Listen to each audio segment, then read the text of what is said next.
If I wouldn't have seen someone, I probably would not be sitting here. I can't even explain to you how different I feel. Well, I didn't really have very many friends because I was the only girl in my class who played sports. So I just kind of was like tossed around in between. And so like I tried to be friends with them, but then things just kind of went sour. I would cry to my mom like every night in her room, and finally one night I was like, do they want me to kill myself? Because I'm just like, I'm so sad. I was like, I never would, but I'm just like, that's how I feel. My first experience with it wasn't very good because I wasn't open-minded about it, and like my mom kind of forced me to go, which I feel like sometimes when you're forced, it's not as beneficial because you don't want to be there. You feel like there's something wrong with you, which in high school, that's what I felt like. Just because I think society has like put a big stamp on how bad it is to be depressed.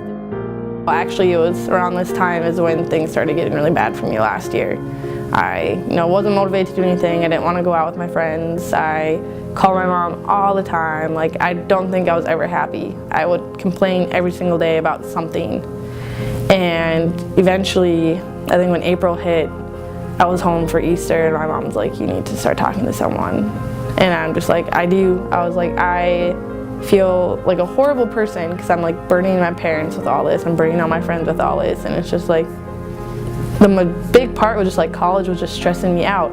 But after I started seeing my counselor, I had a completely different view on like why I was feeling this way. She challenged me to put myself first in a lot of aspects. So I would always journal about it and get all my feelings out and like get what I'd want to say. And then after I was done doing that, I'd read through it and I'm just like, okay, like I can do this. Like this is okay. This isn't that big of a deal. Now when something bad happens, I think about it, reflect on it, think, hey, is this really gonna bother me next week? Is it really gonna be this big of a deal in a month? Like in 2 years, am I gonna remember this? Probably not. I took this summer as like my healing summer to just pick myself up and to focus on me, and I wouldn't be where I'm at today if I wouldn't have had her advice to get me through all of it, because every little thing that she picked apart at me made me realize things about myself that I never really tried to realize before because I was so set on my ways of how I handled situations.